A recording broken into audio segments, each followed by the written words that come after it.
আসসালামু আলাইকুম lovely audience, আশা করি ভালো আছেন।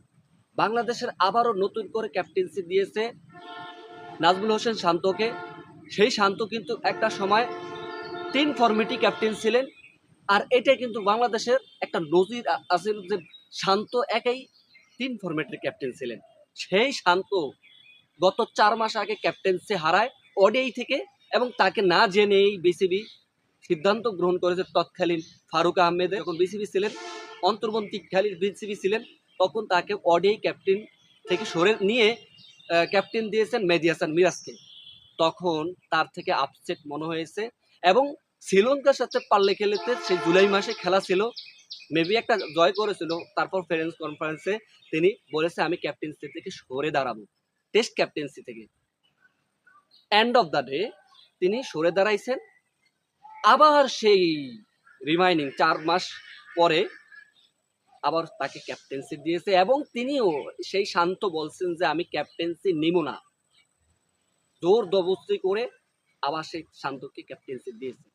তাহলে এইখানটায় কিন্তু একজন আর কয়েকজন ক্যাপ্টেন নেওয়ার জন্য আগ্রহ প্রকাশ করেছেন। এইখানটায় কিন্তু মেহেদী হাসান মিরাজও কিন্তু সাম্প্রতিক সময় পারফর্ম যদি না ভালো হইলেও, মেহেদী হাসান মিরাজ একবার সুইটেবল টেস্টে সে মেহেদী হাসান মিরাজকে দিলে কেমন হতো আপনারা একটু কমেন্টসে জানিয়ে দিয়ে। লিটল যদি মানে টেস্টে ক্যাপ্টেন দিলে কেমন হতো সেটাও আপনার কমেন্টে জানিয়ে দিন। আর সারা বিশ্ব যখন একদিকে বাংলাদেশ আরেকদিকে, দেখেন বাংলাদেশ আরেকদিকে দেখেন, ৩ ফরম্যাটে ৩ জন ক্যাপ্টেন, ৩ ফরম্যাটে ৩ জন ফিলোসফি। এইখানটা ভালো হবে, মানে প্রেশারটা রিলিজ হবে, এটা ভালো দিক। আর এরকম ঠিক বাংলাদেশের মতো পাকিস্তানও কিন্তু ৩ ফরম্যাটে ৩ জন ক্যাপ্টেন।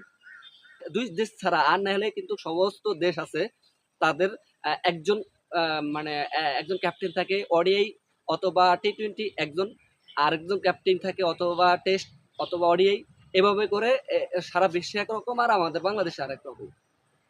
তো যাই হোক, নাজমুল হোসেন শান্তকে ক্যাপ্টেন্সি দিয়েছে। আর আমাদের বাংলাদেশের মন মানসিকতা এরকমই, তাদের ক্যাপ্টেন্সি দিলে তাদের খেলাই কিন্তু ভুলে যায়।